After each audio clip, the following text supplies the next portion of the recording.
The phone rang at 2:13 a.m. That alone wasn't strange. What was strange was that no one was supposed to have that number. I worked the night shift at a small reception desk, not a hotel, not a hospital, just a quiet building with offices that closed at 5. After hours, the place belonged to me, and it stayed that way until the phone rang. The desk phone was old, beige plastic, a coiled cord stretched too tight. It never rang, not at night.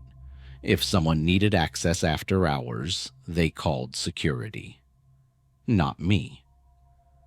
I stared at the phone as it rang again. Once. Twice. The sound echoed through the empty lobby. I didn't answer. I waited for it to stop. It didn't. On the 4th ring, I picked it up. "Reception," I said. My voice sounded too loud, too exposed. There was breathing on the other end. Slow. Controlled. Like whoever it was knew I was listening. "Hello?" I said again. The breathing stopped. Then a voice spoke. Low. Calm. "You're there tonight." It wasn't a question. I tightened my grip on the receiver. "Yes," I said. "Who is this?" There was a pause. Then the voice said something that made my stomach drop.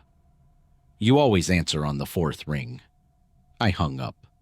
Immediately. My hands were shaking. I told myself it was a prank. Someone had found the number. Someone was bored.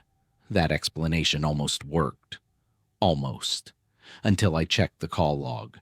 The screen showed no incoming calls. No missed calls. Nothing. At 2:22 a.m. the phone rang again. This time I didn't wait. I unplugged it. The ringing stopped instantly. The lobby fell silent again. I sat there, listening to my own breathing. The building felt different now. Not louder. Not darker. Just attentive. I went back to my paperwork.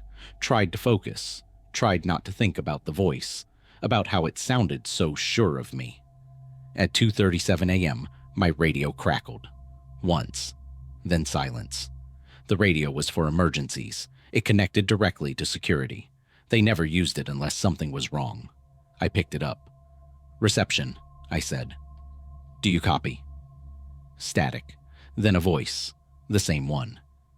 "You didn't like the phone." My heart started pounding. I didn't respond. I didn't breathe. "You're sitting at the desk," the voice continued, "facing the lobby." I felt cold. "Your coffee's gone cold," it said, "and the clock on the wall is 3 minutes fast." I looked at the clock. It was. I stood up so fast the chair scraped loudly against the floor. The radio slipped from my hand and hit the desk. The voice didn't stop. "You always stand when you're scared," it said. "Then you look toward the elevators." I hadn't realized I'd done that, but I had. I backed away from the desk, slowly. My eyes never left the lobby. The elevators were dark, closed, still. "Stop," I said. My voice came out hoarse. "Stop talking." There was a pause. Then the voice said something worse. "I can't. You're scheduled until 6. The radio went silent. I didn't sit back down. I didn't touch the phone. I stayed standing, watching. At 3:05 a.m., the elevator light turned on. I hadn't called it. No one else was there.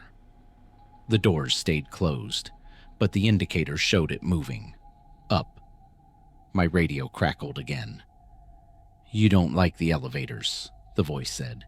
"You take the stairs when you can." "How do you know that?" I whispered. The answer came immediately. "Because you always do." The elevator stopped. 3rd floor. I moved toward the security monitors. The camera feeds loaded slowly. Too slowly. When the 3rd floor hallway appeared on screen, it was empty. Lights on. No movement. Then the camera flickered. Just for a second, something stepped into view. Not fully, just far enough to be seen. A shoulder, A shadow, standing where the camera didn't quite reach. The radio spoke again. "You're looking at the screen now." I felt dizzy. "You won't see me clearly," the voice said. "I make sure of that." I turned off the monitor. I didn't want to see anymore. At 3:19 a.m., the phone rang again, even unplugged. The sound came from inside the desk, muffled, wrong. I stepped back. The ringing continued. Steady. Patient. "You should answer," the voice said through the radio. "You always answer on the fourth ring." I counted. 1, 2, 3. Before the fourth ring, the sound stopped. The building was completely silent. No hum, no vents, nothing. I whispered, "Please leave." The radio responded instantly. "I can't. I work nights too." The elevator dinged. Lobby level. The doors didn't open, but I knew someone was there, waiting. "I don't want to meet you," I said. The voice softened, almost kind. "You already have." The lights flickered. Once. Twice. "You notice things," the voice continued. "That's why I chose this shift." I backed toward the exit. My hand found the door handle. Cold.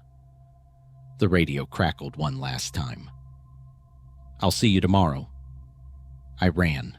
I didn't finish the shift. I didn't report it. I didn't go back. The company said there was no record of radio use that night. No phone activity. No elevator calls. They said no one else had access. But sometimes when my phone rings late at night, I wait. I count. And I never answer on the fourth ring anymore.